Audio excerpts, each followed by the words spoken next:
हम लोगों की ना एक बुरी आदत होती है। जब देखो हम रोते रहते हैं। अरे मेरे पास ये नहीं है, वो नहीं है, वरना मैं तो क्या क्या कर देती। फिलहाल मेरा लक अच्छा नहीं, वरना मैं तो दुनिया जीत जाता। ऐसे कहते हैं। लेकिन कुछ लोग जिनका निश्चय पक्का होता है, वो किसी भी कठिनाई का सामना आसानी से कर देते हैं और जिंदगी में आगे बढ़ते। और ऐसी ही थी रानी अबक्का, जिसने वास्को दा गामा की स्ट्रॉन्ग पोर्तुगीज सेना के छक्के छुड़ा दिए थे। ये बात करीब 400 साल से भी ज्यादा पुरानी है। कर्नाटका के कोस्टल एरिया में उलाल नाम की एक जगह है।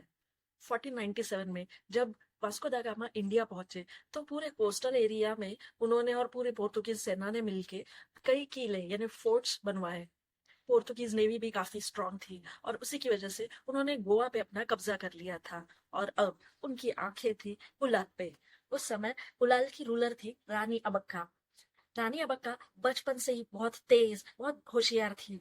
उसने बचपन में ही स्वॉर्ड फाइटिंग, आर्चरी और यही नहीं, उसने तो मिलिट्री टैक्टिक्स, युद्ध कैसे करना, क्या उसके पीछे साइंस होता है, ये सारी चीजें भी सीख ली थी।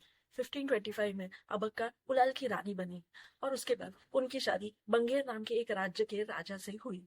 लेकिन वो शादी ज्यादा दिन चली नहीं। उलाल राज्य की रानी करके अबक्का सबको बहुत पसंद थी और अपने प्रजा की सुख शांति ये रानी अबक्का की प्रायोरिटी थी। अब पोर्तुगीज को तो उलाल चाहिए था और उनकी नेवी बहुत स्ट्रांग थी।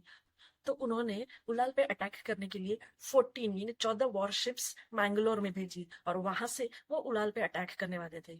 जैसे ही रानी अबक्का को ये चीज पता चली, उन्होंने भी राह नहीं देखी। अबक्का ने भी उसी रात पोर्तुगीज बेस पे अटैक करने की ठान ली। अबक्का अपनी सेना को लेके मैंगलोर पहुंची और वहां उन्होंने पोर्तुगीज नेवी के 14 वॉरशिप्स पे अग्नि बाण यानी आग वाले बाण चलाए। और इस तरह पोर्तुगीज का प्लान फेल हो गया। साल दर साल पोर्तुगीज हमेशा अटैक करने की कोशिश करती रही और हर बार अबक्का और उसके आर्मी ने सारे अटेम्प्ट्स बड़ी होशियारी से फेल कर दिए।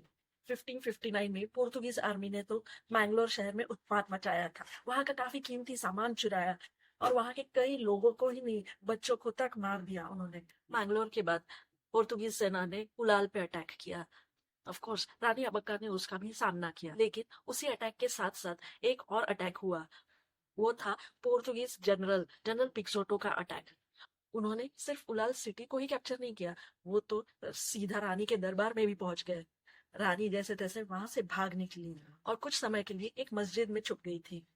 पोर्तुगीज सेना को लगा कि रानी मर गई, वो तो सेलिब्रेट करने लगे थे। लेकिन फिर रानी ने किया अटैक। उनके पास थे तब सिर्फ 200 सोल्जर्स, लेकिन उन्होंने अटैक किया पोर्तुगीज आर्मी पे और जनरल पिक्सेटो और कई सोल्जर्स को उन्होंने मार दिया। बाकी बची हुई सेना वहां से भाग निकली। उसके बाद रानी अबक्का ने पोर्तुगीज पे अटैक किया और जो मैंगलोर फोर्ट उन्होंने कब्जा किया था वो वापस ले लिया।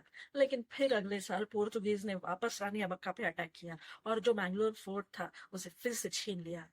और अब पोर्तुगीज सेना ने अपनी स्ट्रेटेजी बदल दी। उन्होंने बंगेर के राजा, जिनसे रानी अबक्का की शादी हुई थी और जो बाद में अलग हो गए थे, उन राजा से पोर्तुगीज आर्मी ने हाथ मिलाया और फिर अटैक किया रानी अबक्का पे। रानी ने इस बार भी तगड़ी फाइट दी, लेकिन वो जीत नहीं पाई और फाइनली उन्हें अरेस्ट कर लिया गया। और कुछ समय बाद उन्हें जेल में ही मार दिया गया।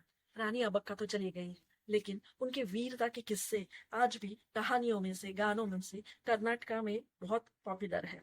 तो ऐसी इस ढीठ बहादुर रानी को हमारा सलाम। Thank you.